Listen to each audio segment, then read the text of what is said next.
Hello, Gabriel Blake. Where are we Hey, Gabriel today? Jose. We're Where are we? still in quarantine, Yep, keeping living the life, living but the dream. I've still got White Claw, so everything is tolerable. Yep, you're still like a college student in spring break. Good job. Yeah, even though I'm middle aged now. Oh, you wish. You're just a kid. So, what did we watch these couple of days? We watched the 2018 film Mandy, starring Mm-hmm. Nicolas Cage and an actress I don't know the name of, The Andrea and your Riz. rice bro. No? Yep, Riseborough. Yeah, Risborough. it's bro. I don't know. Maybe that she was in Berman.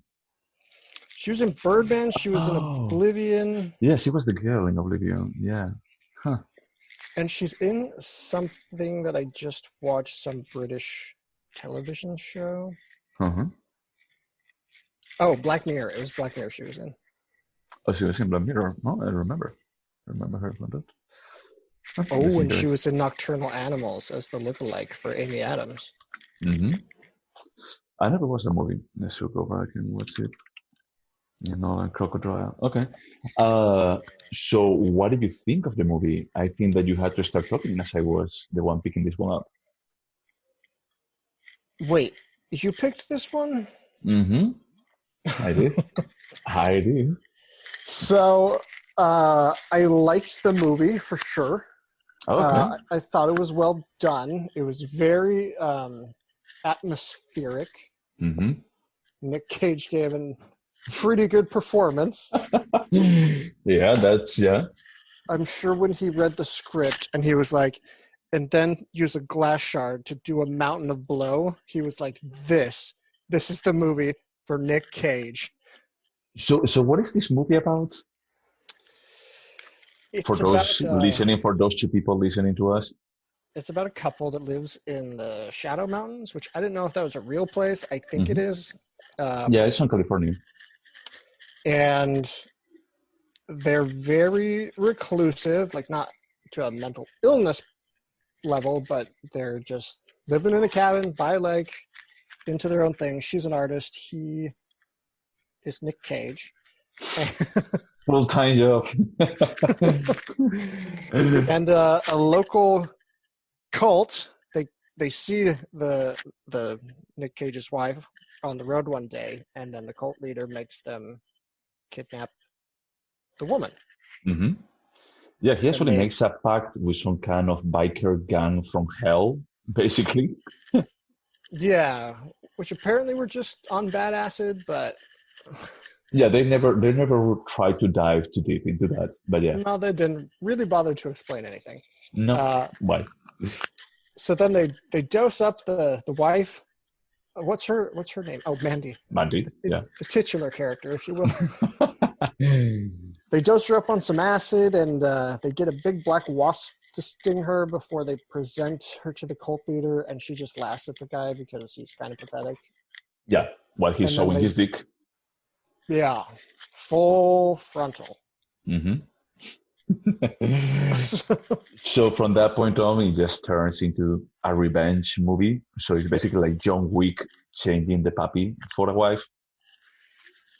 Full on revenge flick. They didn't. I mean, it's not even like a fully coherent narrative. It was just like nice scene after nice scene. And when I say nice, I just mean like, oh, wouldn't this be cool? Oh, Yeah. wouldn't this be cool? I mean, I had to say, I want you to actually just give your full opinion, but when I was watching like the scene with the chainsaw duel, I was thinking like, this is awesome. This is awesome for two reasons, because it embraces the 80s over the top violence and, absurd action. And how awesome is it going to be like just hearing Blake talking about this movie? Like just moving from a Christmas tale to a chainsaw duel. um, yeah, I mean, it's a revenge film, which means it needs to be gory. It Hmm. needs to be have a ton of satisfaction. Like you need to feel like you're getting revenge as well, which I thought that it did. It was like the atmosphere was a little too much at times, particularly the first 30 minutes where there were flashbacks and Mm. dreams and stuff. Um, I definitely don't think it needed to be 2 hours. That could have been a 90-minute film. Mm. Did you actually feel like it was too long while you were watching it? Yeah. You did? Okay. Yeah. Like when he goes through the series of like revenge scenes and it was building up to you knew the final one, it's like, okay, we get it. Like he kills each one in a pretty insane way. Yeah. Oh, between going on his roaring rampage of revenge, he took the time to make his own axe. That part is amazing. I mean, it's basically just saying that he's like Nicolas Cage is a Renaissance man. He's a lumberjack. He's Nicolas Cage. He's a, how I said, like a steel worker, basically, and he can also Mm-hmm. hunt. It's just incredible. But he had an appreciation of art because Mandy was Of an course. artist and he loved Mandy's art. Exactly. Yeah. It's as a complex, not as a one-note character. It's amazing. There are some cool scenes, like when she's on LSD and facing the cult leader, they like blend the two faces together. I Yeah. thought that was like a particularly effective scene. Yeah. I have to say that from an aesthetics perspective, I mean, I know that this tries to be an 80s, I don't know, nostalgia trip, but at the same time, I think that it's more sophisticated when trying to do this kind of look back into what the 80s cinema was. I think that is more sophisticated. There is more effort into it than, for example, something like Stranger Things. There is the Okay. whole time Yeah, for looking at the sure. camera, it's a bit more like, look, Stranger Things is basically a show made in the 2017, 18, whenever it was released the first season, just trying to look at the camera the whole time and say like, this is the 80s. These, not all the things is that these are the 80s. Is that these I had the feeling that they look a lot into what was the cinematography sensitivity of the 80s, the over the top kind of atmosphere in many things when making movies. And basically, this is a movie that I would think that this is Cronenberg. It's like Cronenberg, David Lynch, and Dario Argento were doing a movie together. Did it remind you anything of Quentin Tarantino? Yeah, it is Yeah. quite a bit too. It was like if All the Quentin pulp. Tarantino went darker. Yeah, it's all the pulp that they were using in some of the scenes. Is that this Tarantino would love this movie. But at the same time, it's like Tarantino was looking back into other styles from the 80s and 90s. Well, 80s and 70s for just coming up with his style. So I felt like this was doing a similar exercise, but it was embracing it like in an over the top kind of manner. In a bit like, okay, I could actually could go back in time to the 80s and I could almost make this movie frame by frame. I mean, some of the special effects, of course, it would be impossible, but I think that most of the stuff, most of what it was transmitting to me is like, this is the kind of hyper violence that you will find from the 80s. And fun Yeah. fact, I was thinking, when I think about hyperviolence, I think about Cobra with Sylvester Stallone from the 80s. I know of it. I haven't seen it. So that movie starts, it's like he's hyperviolent, as many, many movies in the 80s. But that movie starts with a gun that is just pointing, like in a slow motion, like pointing towards the camera. And it's like, this could happen to you. And he shoots the camera.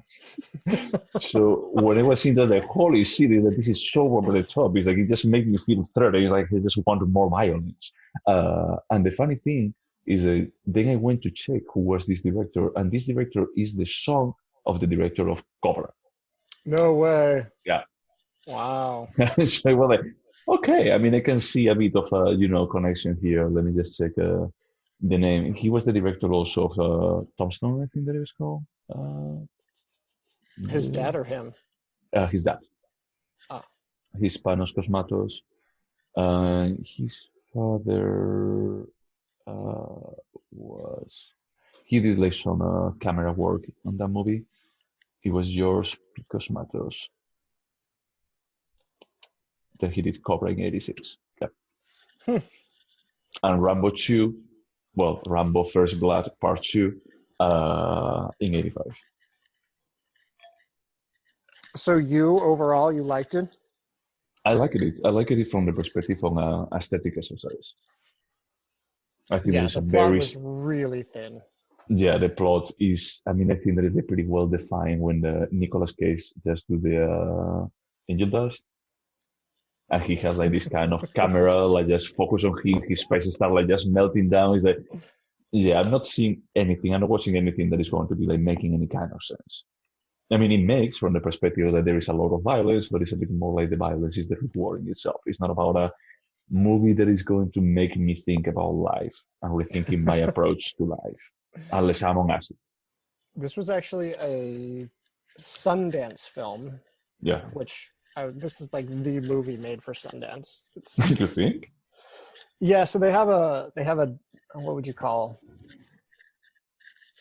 A certain part? something? It's a program called Park City at Midnight, and it's for the dark Oh, horror films, and this is like the exact thing that comes out of it. yeah, no, I can say It that. made so much sense when I saw that. Yeah. No, I have to say that I like it quite a bit. I mean, the acting, I think that the role is almost written for Nicolas Cage. He did really well. I don't like him that much. I mean, Yeah. he can be really good in the right role, but typically he picks really bad things. Yeah. No, but I think that this one is like, so look, you just have to pretend that you are crazy. It's basically like, it will have to be like, or Nicolas Cage or Jack Nicholson. They were the two only actors that they could fit into this role. But they would have to do that technology from the Martin Oh, Scorsese film. the Irishman for just urinating. uh, So let me ask you this: yeah, do you see yourself recommending this to anyone? Like in a conversation yes, with a friend, would you be like, "Oh, you should check this out"? yeah. But I wouldn't be like recommending it to my parents. You know, it's the kind of movie that I would be recommending to a very specific group of people. Today, I was recommending it to my former roommate from Spain, to Gabriel, and he told me that, yeah, I told you about this movie in January and you forgot about it. Oh, really? Yeah. Screw you. Yeah, well, uh, so I think that it's a decent movie, but I wouldn't never recommend it as a look, this is the best movie that you're going to be like watching this year. But I would say like, look, this is a movie that it tries to be a homage to the 80s cinema, to the 80s action, violence, this serious cinema.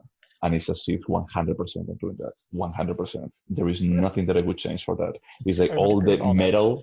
all the metal kind of aesthetic that they use, you know, with some of the animations and everything is incredible. It's like, it's the definition of rush. It's like Mad Max in Mad Max meets Deliverance. Yeah. Yeah. Would you recommend it to anyone? So I wouldn't, not because I didn't like it. It's just I don't know anybody that would like that movie. I mean, I might recommend it to you, but you've seen Yeah, it. yeah. But I So, appreciate that you recommend it to me. yeah. All in all, pretty good. All right. So, anything else that we want to talk about the movie? Did you like the animated snippets that they use? Some of them, yeah. Some of them I was like, eh. Mm. Also, every 5 seconds something would happen that was just so over the top ridiculous. But when the tiger gets involved, was that tiger animated? No, I think that they just shoot it in a different location, you know? Okay, because I was like, that's a really well done effect. If that's, No, I don't think that it was. but I was just thinking, this is like an indie film. I can't even imagine the additional cost to get a tiger involved for a 10-second shot. No, I mean, I think that this was one of these movies that it was smartly shot for making the most of a limited budget. You could still see that if I look, they don't have like millions and millions of dollars for doing this, you know? I think that the budget was maybe like $5 million and probably Nicolas Cage took half of it. And probably the other half was the tiger. But what I think is like the end result is decent. It's like really decent. It's like it doesn't feel like a really low budget movie. It feels like it was well made. It reminded me a lot of this other Sundance film that I saw at Sundance called Bellflower. And I thought it was so well done. I ended up buying the Blu-ray. The kid loved the whole 80s over-the-top violence stuff, and he filmed that for less than $20,000. Oh, okay. Less than 20,000. And they built the muscle car that they used in it, and they built this massive flamethrower. Wow. Okay. 20,000. That's It does incredible. not feel like a $20,000 film. Yeah. Oh, that's cool. Yeah, let me just check what was the budget on Mandy. Yeah, the budget was $6 million, and the box office was 1.4. Not that good, but How much did it make? It made one 6 million. no, it actually costed 6 million, so it was a bit of a flop. I I mean, at can't least imagine why. There's an audience out there for this. honestly, I think that this is a good movie. I would actually recommend to people to actually just go watch it, but probably had like a very, very limited release. I don't remember it coming through. I mean, it just came out in 2018, which means it would have been in theaters most likely last year. Yeah, if it was in Sundance 2 years ago, yeah. And I don't think that I remember that coming through San Francisco theaters. And if it was, probably was like pretty limited release. So I don't know, probably was like one of these movies that they made just with the idea of, okay, we're going to be like making this because it's going to be like looking cool in our catalog of movies. And they succeeded. I mean, now I'm interested a bit more about like what that studio will come up with, or that director. So the director only has one other film, Beyond the Black Rainbow. Have you heard of and or seen that? No, I don't think so. I think I maybe heard about it because it's from 2010, but I haven't watched it. Have you watched it? No, I hadn't heard about it until I was looking at that director and seeing what else he'd done. Gotcha. Yeah. I mean, Yeah. I'm guessing he's clearly talented in doing what he wants to do. Yeah. I mean, I'm curious about to see if he could make more than a nostalgia trip. Or, an action movie that is so over the top that nothing needs to make any kind of sense because you are enjoying what is happening on the screen. I think that he was pretty smart on how he was directing for just making scenes that look, this is like pretty low budget. For example, when Nicolas Cage gets to face the prophet, I don't know how to call it, the cult leader, yeah, to that room, is that you start thinking that, wow, this is super cheap. Is that this is like as cheap as you can get. But as they were using the LSD effects, the blow effect, and just mixing all the colors, it was like pretty well made. It was like, okay, I'm not paying so much attention about like, look, they're like just in an abandoned bunker making a shot for an indie film. That's true. And he also made everything really dark, so you couldn't see exactly where they were filming. So they actually shot in Belgium. In Belgium? Yeah. I was checking it out because I was trying to decide if that's not California. Is it maybe the Oregon, North Oregon, or Washington, And it's when I went to check it, I know it's in Belgium. And where are the Smoky Mountains supposed to be? In California. North California. Like close to Oregon, I think. So, and that's the other part, is that who would actually just commute by helicopter a group of lumberjacks, of woodcutters? I can't name a situation. But it is how the movie starts. Is Nicolas Cage's character, Red, is just cutting wood, and then they take them back in a helicopter like the rest of the lumberjacks or the woodcutters. I don't know. We should Google that.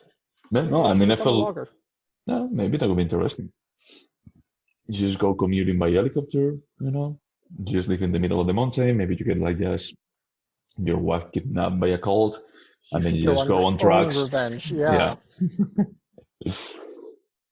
So, anything else that we want to talk about it? I feel like we're doing a disservice by not going into it more, but to be honest, there's not much there besides looking cool. Yeah, I think that is an aesthetics exercise, and I think that is a successful aesthetics exercise. So who has to score it first? You have to score first.